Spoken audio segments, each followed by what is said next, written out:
சர்மிளா, வணக்கம். மிகவும் எதிர்பார்க்கப்படக்கூடிய 3 மாநிலங்கள், அதாவது கேரளா, அசாம் 2 மாநிலங்கள், புதுச்சேரி ஒரு யூனியன் பிரதேசம் என இந்த 3 இடங்களுக்கான வாக்குப்பதிவு அதிகாரப்பூர்வமாக தொடங்கிவிட்டது. ஏற்கனவே கூறியது போல சரியாக 7 மணிக்கு வாக்குப்பதிவு தொடங்கி மாலை 6 மணி வரை வாக்குப்பதிவு நடைபெறும். அந்த அடிப்படையில் தான் வாக்குப்பதிவு என்பது அதிகாரப்பூர்வமாக தொடங்கி இருக்கிறது.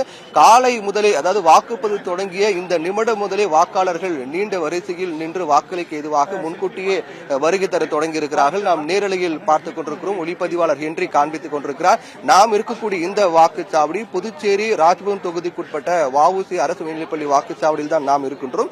இங்கு 7 மணிக்கு தொடங்குவதற்கு முன்பாகவே வாக்காளர்கள் அனைவரும் முன்கூட்டியே வந்து வாக்களிப்பதற்கு ஆர்வம் காட்டி இங்கு இருக்கையில் அமர்ந்து கொண்டிருக்கிறார்கள். தற்போது அதிகாரப்பூர்வமாக வாக்குப்பதிவு தொடங்கியிருக்கக்கூடிய சூழ்நிலையில் ஒவ்வொருவராக சென்று, அதாவது வயது முதிர்ந்தவர்கள் தான் அதிகமாக காலை முதலே அதிக அளவில் ஆர்வம் காட்டி இங்கு வாக்குப்பதிவு செய்ய வந்திருப்பதை நாம் நேரலையில் பார்த்துக் கொண்டிருக்கிறோம். இன்னும் நேரம் செல்ல செல்ல வாக்காளர்கள் ஒவ்வொருவராக வர தொடங்கியிருக்கிறார்கள். காலையே வாக்குப்பதிவு என்பது விறுவிறுப்பாக தொடங்கியிருக்கிறது என்பதுதான் இதன் மூலமாக நமக்கு தெரிய வரக்கூடிய விடயமாக இருக்கின்றது. ஒட்டுமொத்தமாக புதுச்சேரி மட்டுமல்லாமல் கேரளா மற்றும் அசாம் ஆகிய மாநிலங்களிலும் சட்டமன்ற தேர்தலுக்கான வாக்குப்பதிவு தொடங்கியிருக்கிறது. இந்த 2 மாநிலங்கள், புதுச்சேரி ஒரு யூனியன் பிரதேசம் மற்றும் கேரளா, அசாம் ஆகியவை சேர்த்து ஒட்டுமொத்தமாக இந்த 3 இடங்களிலும் 296 தொகுதிகள் இருக்கின்றன. புதுச்சேரி மட்டுமே 30 தொகுதிகள், புதுவை பிராந்தியத்தில் மட்டுமே 23 தொகுதிகள், அதே போன்று மாஹே, ஏனாம் தலா ஒரு தொகுதி மற்றும் காரைக்கால் 5 தொகுதி என புதுச்சேரியில் ஒட்டுமொத்தமாக 30 சட்டமன்ற தொகுதிகள் இருக்கின்றன. அதே போன்று கேரளாவை பொறுத்தவரையில் 140 சட்டமன்ற தொகுதிகள் இருக்கின்றது. அசாமை பொறுத்தவரையில் 126 சட்டமன்ற தொகுதிகள் இருக்கின்றன. இவை அனைத்தும் சேர்த்து கேரளா, அசாம் மற்றும் புதுச்சேரி ஆகிய 3ஐயும் சேர்த்து பார்த்தோம் என்றால் 296 தொகுதிகள் இருக்கின்றது. இந்த 296 தொகுதிகளிலும் 1899 வேட்பாளர்கள் களம் காண்கிறார்கள். அந்த 1899 வேட்பாளர்கள் அவர்கள் யாரை தேர்வு செய்ய போகிறார்கள் என்பதற்கான வாக்குப்பதிவு என்பது தொடங்கி இருக்கின்றது. இந்த வாக்குப்பதிவையொட்டி அனைத்து ஏற்பாடுகளும் மும்முரமாக செய்யப்பட்டிருக்கின்றன. ஒட்டுமொத்தமாக இந்த 3 இடங்களிலும் சேர்த்து 1899 வேட்பாளர்கள் களம் காண்கிறார்கள். அதே போன்று 296 தொகுதிகள் இருக்கின்றன. கடந்த முறை 2021 சட்டமன்ற தேர்தல் பதிவான வாக்குகளை விட அதிக அளவில் வாக்குப்பதிவு பதிவாக வேண்டும் என்ற அடிப்படையில் தான் தேர்தல் ஆணையம் ஏற்கனவே பல ஏற்பாடுகளை செய்திருக்கிறார்கள்.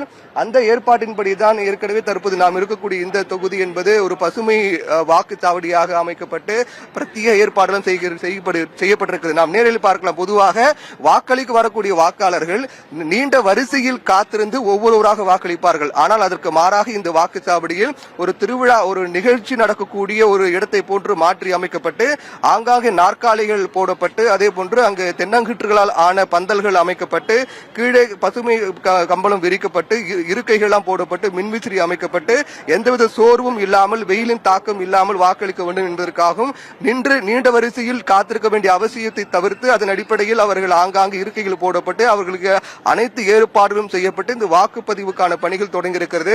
அதிகாரப்பூர்வமாக புதுச்சேரி, கேரளா மற்றும் அசாம் ஆகிய 3 இடங்களுக்கான வாக்குப்பதிவு தொடங்கியிருப்பதை பார்க்கின்றோம். வாக்காளர்கள் ஒவ்வொருவராக வாக்களிக்க சென்று கொண்டிருக்கிறார்கள். ஏற்கனவே கூறியது போல 296 தொகுதிகள் மொத்தமாக இருக்கின்றது.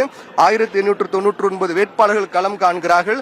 கடந்த தேர்தல் 2021 சட்டமன்ற தேர்தலை பொறுத்தவரையில் புதுச்சேரியில் 84 விழுக்காடு வாக்குப்பதிவானது. அதைவிட அதிக விழுக்காடு, குறிப்பாக 90 விழுக்காடு வாக்கு பதிவாக வேண்டும் என்ற அடிப்படையில் தான் தேர்தல் ஆணையம் அனைத்து கூடுதல் ஏற்பாடுகளும் செய்திருக்கிறார்கள். அதே போன்று கேரளாவிலும் கடந்த 2021 சட்டமன்ற தேர்தலில் 74.06 விழுக்காடு வாக்குப்பதிவானது. அதே போன்று அசாமிலும் 82.4 விழுக்காடு வாக்குப்பதிவானது. இதுபோன்று பதிவான வாக்குகளை விட இந்த முறை அதிக வாக்கு பதிவாக வேண்டும் என்ற அடிப்படையில் தான் தேர்தல் ஆணையம் பல்வேறு ஏற்பாடுகள் செய்திருக்கிறார்கள்.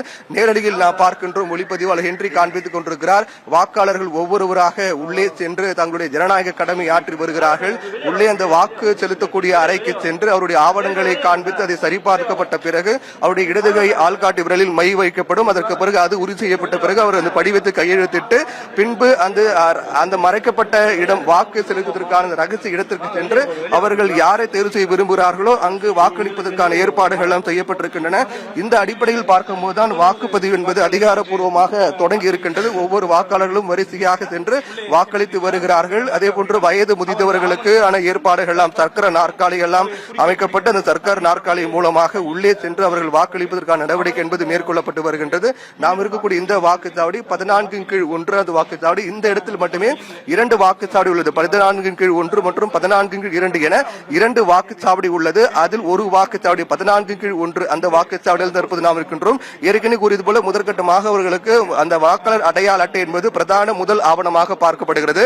அது இல்லாதவர்கள் தேர்தல் ஆணையம் அறிவுறுத்திய 12 ஆவணங்கள், அந்த 12 ஆவணங்கள் என்ன என்பதும் ஆங்காங்கே சுவரொட்டிகள் மூலமாக ஒட்டப்பட்டு வாக்காளர்களுக்கு விழிப்புணர்வு என்பது ஏற்படுத்தப்பட்டிருக்கிறது. அந்த 12 ஆவணங்கள் ஏதேனும் ஒன்று எடுத்து சென்று அவர்கள் வாக்களிக்கலாம்.